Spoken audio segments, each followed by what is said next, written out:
Pai Senhor, meus irmãos, estaremos estudando a lição 6 da Revista dos Adultos. O título da lição é A Desconstrução da Masculinidade Bíblica. É um trimestre da Igreja de Cristo e o Império do Mal, como viver neste mundo dominado pelo espírito da Babilônia, revista comentada pelo pastor Douglas Batista. Estamos estudando a respeito do espírito da Babilônia, que vem buscar sempre destruir, desfazer da autoridade bíblica, dos princípios que Deus nos deu através da sua revelação, da sua palavra, da forma como Deus criou. Nós cremos que Deus criou o homem e a mulher, Ele deu papéis distintos, tudo isso vai passar através desse viés, dessa cultura moderna, dessa pós-modernidade, a ser alvo dessa desconstrução. Hoje a gente vai falar sobre a desconstrução da masculinidade. A gente vai ver alguns ataques através dessa desconstrução durante a lição. O texto diz: E tomou o Senhor Deus o homem e o pôs no jardim do Éden para o lavrar e o guardar. Gênesis 2:15. Verdade prática: o homem foi criado com qualidades que expressam virilidade, responsabilidade e liderança. Tudo isso tem sido minado, enquanto aqui na cultura, na educação. Então a gente vê o espírito da Babilônia permeando nessas áreas, buscando destruir toda a característica, todo o formato que Deus criou para o nosso bem, inclusive até para a preservação da espécie. Então, algumas coisas que a gente vai ver na lição, que alguns até acreditam ser uma evolução, a forma de pensar, a forma de se comportar do homem é uma evolução. Pelo contrário, que mudança poderia ser evolutiva, que arriscasse até a continuidade da espécie. Porque Deus criou macho e fêmea, criou de forma anatômica, de forma biológica, se complementando, e um formato que possibilita a procriação, a preservação da espécie. Se você desfaz isso, ou faz um outro arranjo, não vai gerar filhos.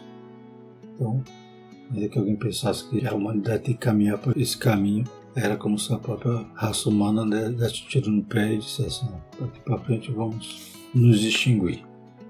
Mas Deus deixou tudo certinho, criou tudo certinho, só que o homem quer desconstruir, quer desfazer do que Deus orienta, da sua palavra, da própria criação, somente para poder se justificar a sua maneira de viver, seus erros. Ou seja, em vez de ser confrontado e concordar que está errado, mesmo que vive errado, ele olha assim e veja que está caminhando na contramão, mas não, ele prefere eliminar o erro, como a gente estudou aqui em lições passadas, que dizia a respeito da deturpação da doutrina bíblica do pecado. Então eles fazem tudo e tiram o erro, eliminam o erro para dizer que não está errado, mas o erro continua ali, porque a verdade de Deus é absoluta e permanece para todo sempre. Então sempre vamos ter a palavra de Deus para confrontar as nossas falhas, nossos erros, e a gente olhar para ela e tentar nos consertar, nos arrepender dos pecados e a cada dia buscar viver no padrão que Deus quer que nós vivamos. Isso nos gerará felicidade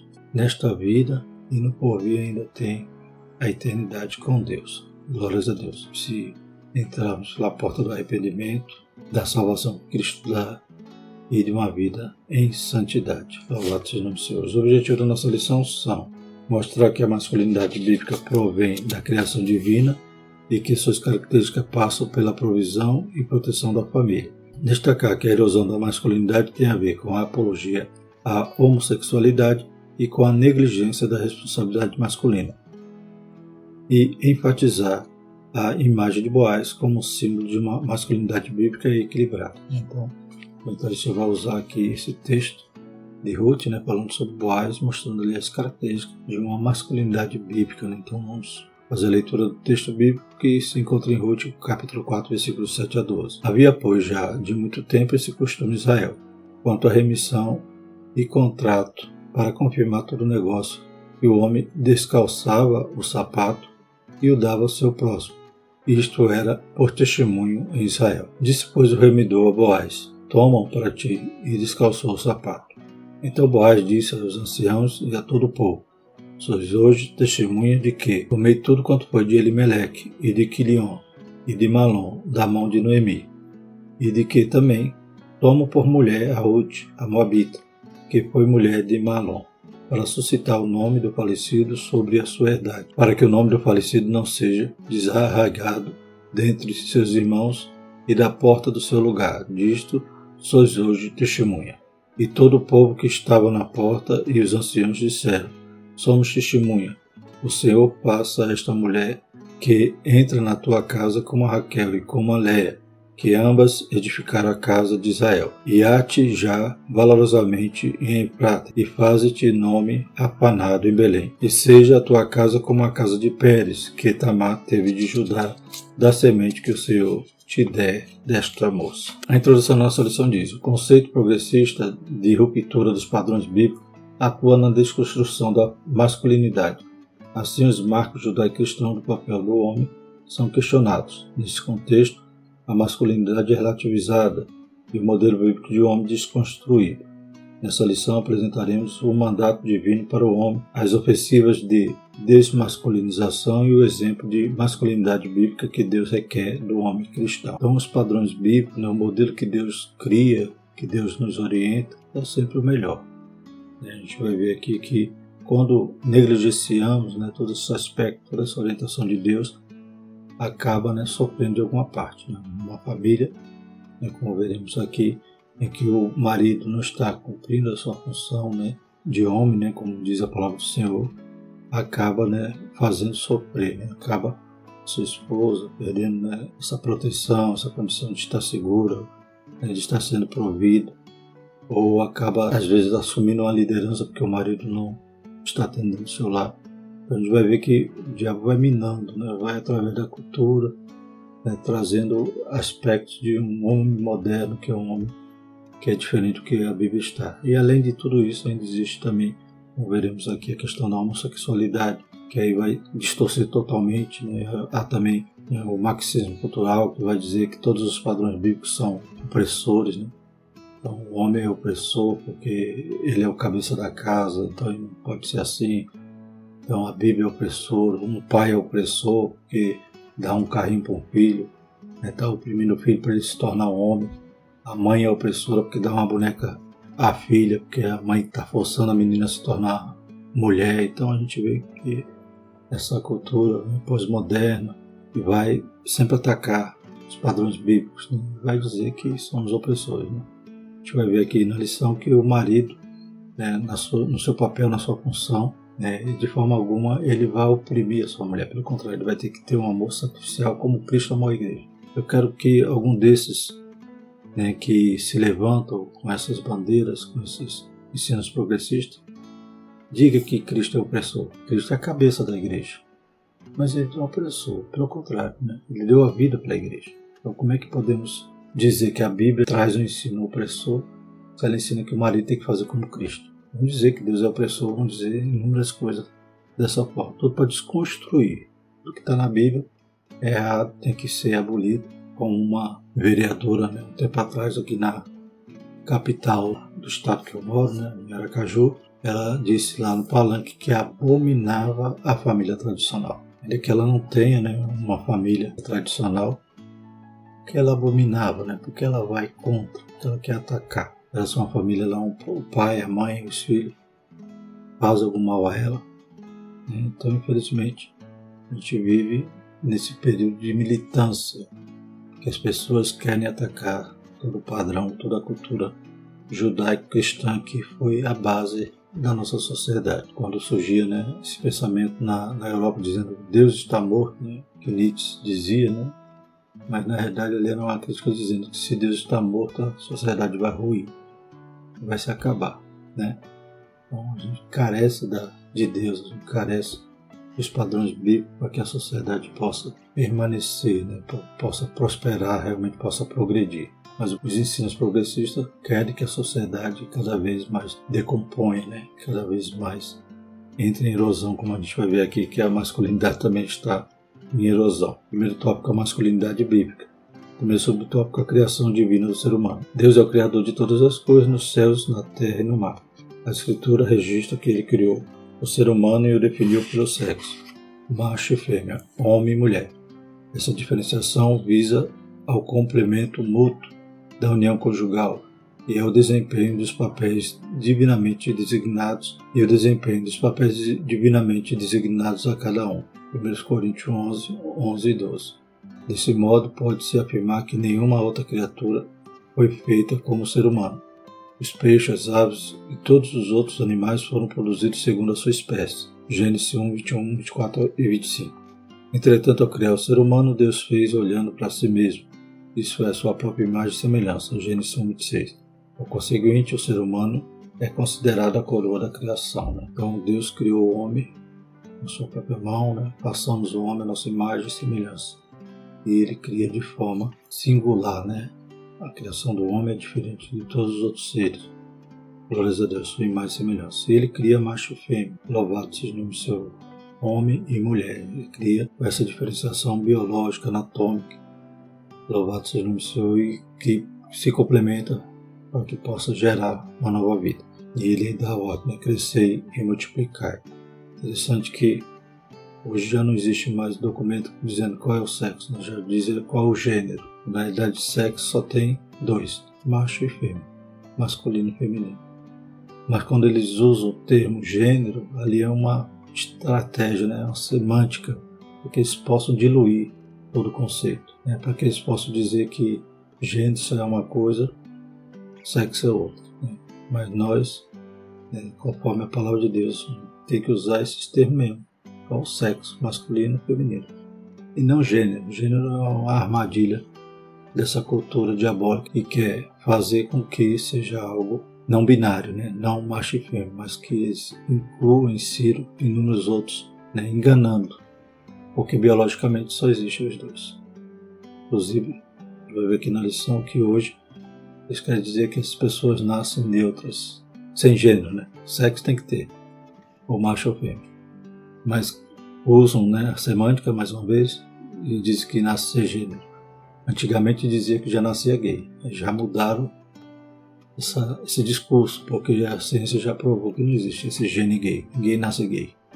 Aí hoje eles vêm com outro sofisma, dizendo que agora não, nasce neutro e vai mudar, e essa mudança também não é definitiva, porque a todo momento a pessoa pode ser fluida, pode um dia ser homem, outro dia ser mulher. Então isso é tudo mentira de Satanás, porque se for falar qual sexo, tem que falar ou masculino ou feminino.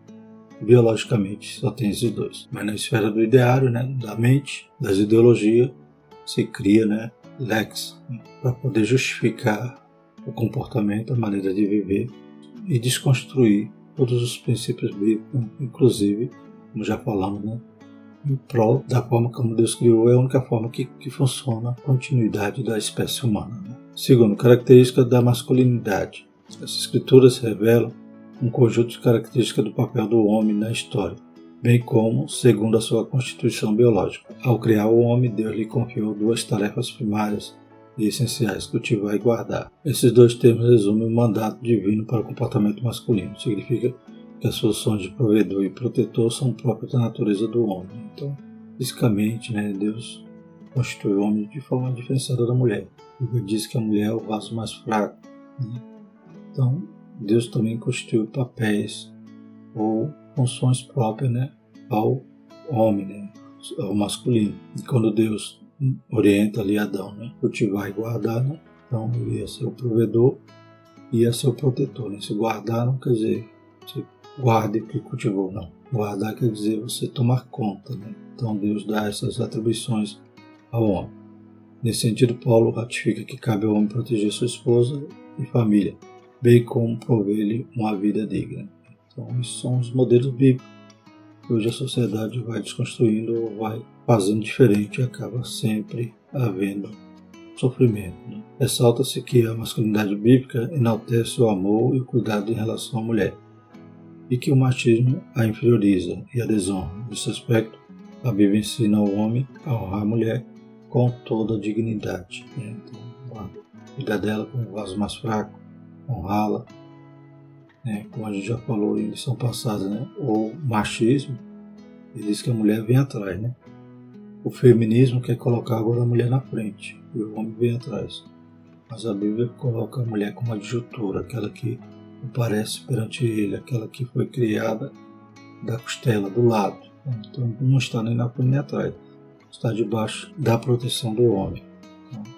E essa proteção é baseada no amor. Como eu já falei, não é opressão. O homem é a cabeça da casa, Deus, né, a cabeça de Cristo, Cristo é a cabeça da igreja, o marido é a cabeça da sua esposa.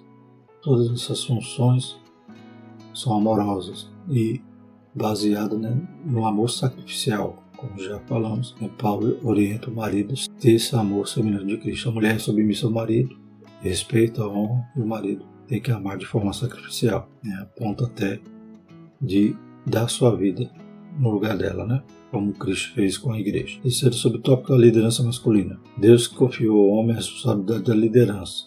Na Bíblia, Deus é a cabeça de Cristo, Cristo é a cabeça do homem e o homem é a cabeça da mulher. Então, tudo que Deus faz é com ordem e decência. Daria certo uma pessoa nascer com duas cabeças? Então, da mesma forma, uma casa, Deus institui essa função para o homem. O movimento feminista de viés neomarxista considera esse modelo como um sistema machista opressor para com a mulher. Ao contrário dessa falácia, o apóstolo Paulo revela que o homem deve liderar sua casa do mesmo modo que Cristo lidera a igreja, como já citamos. Uma vez que Cristo entregou pelo bem-estar da igreja, a liderança masculina requer a prática de algum tipo de sacrifício pela mulher. Efésios 5:25b. A mulher ser submissa. Nesse sentido, no exercício da liderança, o homem deve evidenciar virtudes tais como fortaleza, sabedoria, coragem, amor e respeito.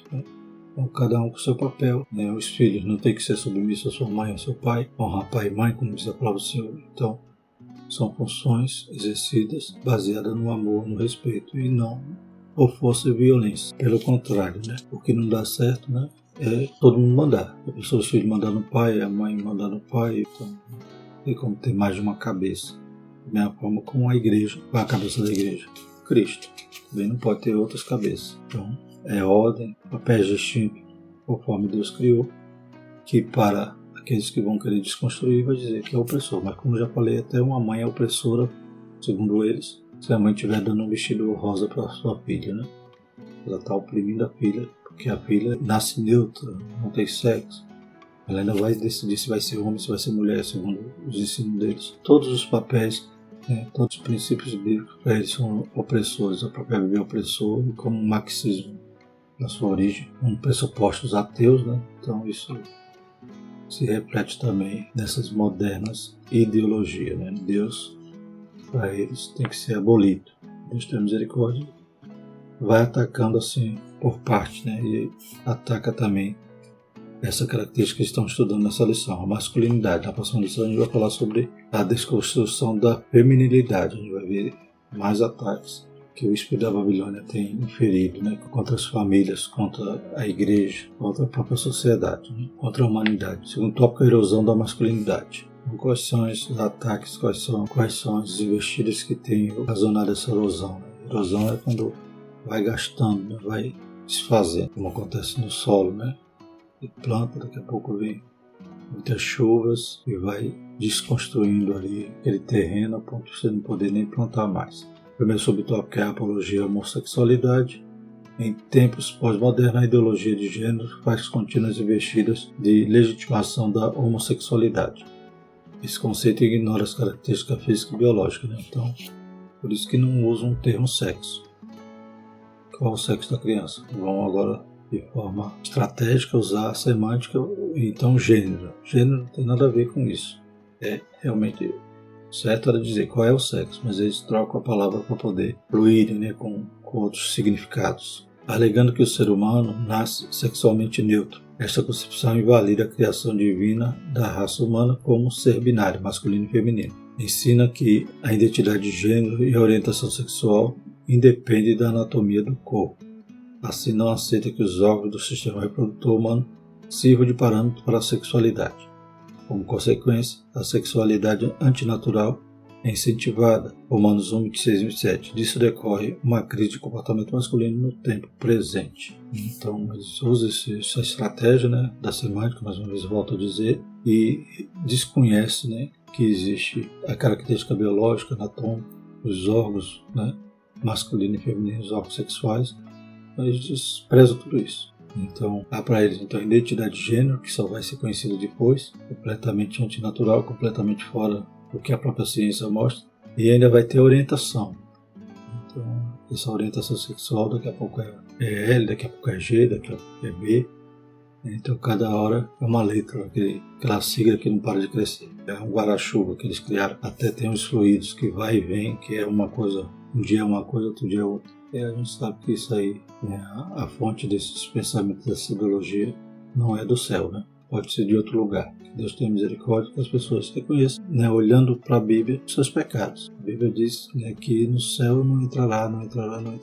Vai elencar inúmeros pecados. É claro que ali não é uma lista exaustiva, mas, né, como diz um hino, no céu não entra pecado. Nem mentiroso, nem ladrão, nem corrupto. Então, quando eu olho para a Bíblia e vejo que eu estou errado, estou no pecado, não cabe a mim querer rasgar a Bíblia e dizer eu estou com raiva de você porque você está me confrontando, está mostrando minhas falhas.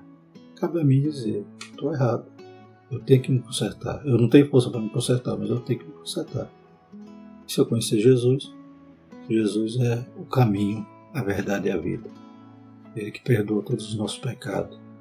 Ele que lança no mar do esquecimento e nos regenera. Louvado seja o Senhor. Para voltarmos a se parecer com Deus, né? A sua imagem e semelhança que outrora foi destruída no pecado, ela pode ser restaurada a partir do momento que eu me arrependo e reconheço Jesus, o sacrifício que Ele fez na cruz, a morte que Ele sofreu. Reconheço que tudo aquilo foi em meu lugar, que eu careço desse Salvador. Louvado seja o Senhor.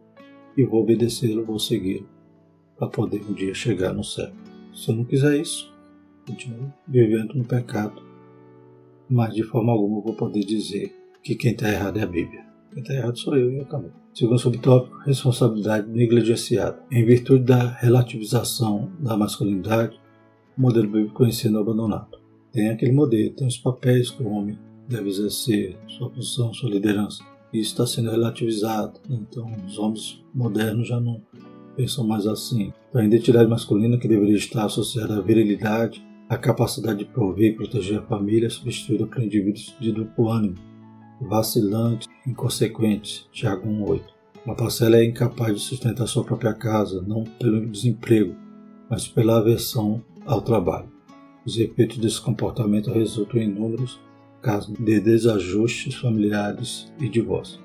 Aí vem aquela imagem, né, daquele homem com 30 anos que ainda mora com seus pais, que não pensa em namorar, está lá jogando videogame. Será que isso aí realmente não é uma masculinidade, né, que sofreu erosão, que está sendo relativizada e está ele deixando de assumir seu papel, né, como Paulo diz isso, né, haja varonilmente, ou seja, Paulo está dizendo seja homem, né?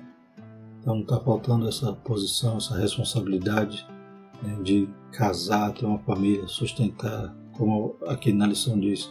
Claro que alguns podem estar até desempregados, está sofrendo o efeito do desemprego, mas outros já não vão nem atrás. Tem alguém sustentando eles, eles não estão mais buscando ter responsabilidade. E o terceiro subtópico, crise de liderança. A crise de masculinidade tem gerado homens incapazes de exercer liderança. Então está faltando líderes, porque está faltando homens nesse aspecto. Uma sociedade sem líderes eficazes transforma-se em anarquia.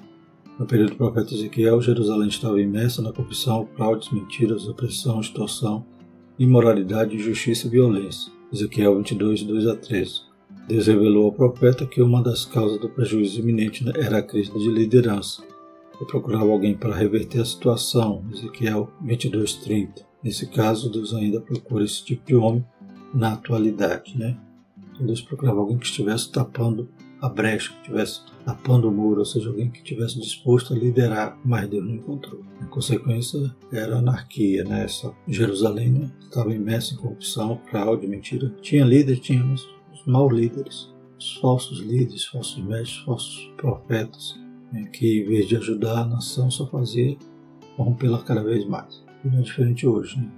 Tem homens que não buscam viver conforme, né, esse modelo bíblico, acaba também sendo pessoas que, em vez de liderar, vão ser lideradas. Então, esse modelo masculino é necessário estar em pauta e não está deixando de ser relativizado ou ser absorvido pela cultura moderna. Em Ezequiel 22:30 diz: E busquei dentre eles um homem que estivesse tapando o muro, e tivesse na brecha perante mim por esta terra, para que não a destruísse, porém a ninguém achei. Então, faltava esses líderes, esses homens dispostos a mudar a situação. Terceiro tópico, Boaz, símbolo bíblico de masculinidade. Então vamos ver aqui características de Boaz que os homens de hoje devem buscar. Não imitar os homens lá desses filmes, dessa cultura, como acontece nesse filme que está em pauta aí, Barbie, que as críticas mostram lá que é simplesmente para desfazer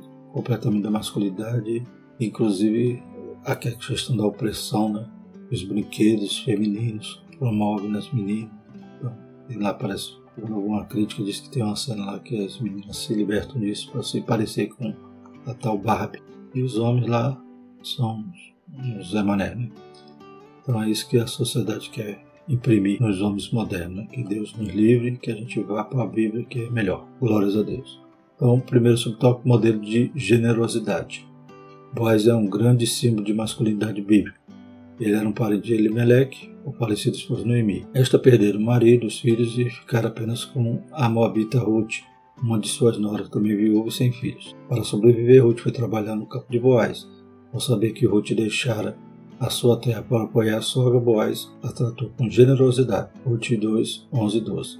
Ele se dirigiu a ela com ternura, Ruth 2, 8, e protegeu para não ser molestado. Versículo 9. A alimentou, versículo 14, e ordenou que fosse favorecida na colheita, versículos 15 e 16. Porém, pela lei, uma viúva sem filho só poderia ser resgatada pelo casamento com um parente próximo do falecido, que é a lei do levirato, e a lei também da remissão, do parente próximo, do parente remidor. Deuteronômio 25, 5 e 6, Ruth 4, 9 e 10. Assim, apesar da compaixão de Boaz, Noemi e Ruth ainda estavam em apuros.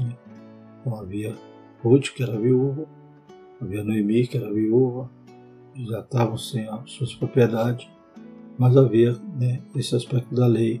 O parente próximo poderia, por exemplo, comprar a herdade que havia sido vendida por alguma dívida, então, por alguma necessidade, esse parente podia resgatar essa propriedade. Mas também tinha o caso de Ruth, que ela não tinha filhos, então também havia a lei do levirato, que era o irmão ou o parente próximo iria casar com a viúva que não tinha filho e suscitar a descendência daquele falecido, ou seja, o filho primogênito seria em nome do falecido. Então, para que houvesse descendência daquele que havia morrido sem ter gerado filho. Então havia essas duas situações. E Boaz, ele foi gentil, ele cuidou dela, embora ela era estrangeira, não deixou que a molestasse, forneceu a ela mais grão, ou seja, ela colhia, ele ainda enchia mais a sua cota para alimentar ela e a sogra, que ele reconheceu naquela moça qualidades, pois a moça deixou a sua pátria, seus pais e veio cuidar da sua sogra, veio acompanhando a sua sogra, mesmo não tendo nada, e ainda foi trabalhar para sustentá-la. Então ele viu naquela moça qualidades. E ele se portou varonilmente, Foi gentil, protegeu, alimentou, e queria resolver a situação dela. Modelo de responsabilidade, segundo o subtópico. Ao prometer resgatar Ruth e a herança de Elimeleque, Boaz estava ciente que o direito era de um parente mais próximo que ele. Ruth 3, versículo 12 e 13. Assim, movido pelo senso de responsabilidade, liderança e honra, Boaz levou o caso aos anciãos. Na audiência explicou que as terras estavam à venda e aquele que as comprasse deveria casar-se com Ruth.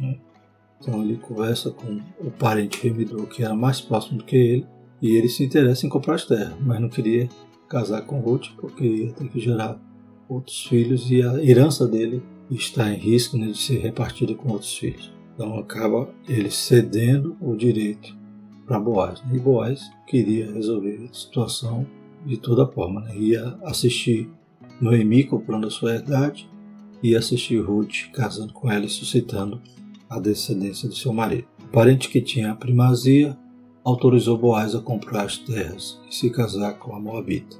Ruth 4, 6, 9 e 10. Ao adquirir a propriedade e tomar Ruth por mulher, Boaz tornou-se o provedor e protetor daquela família.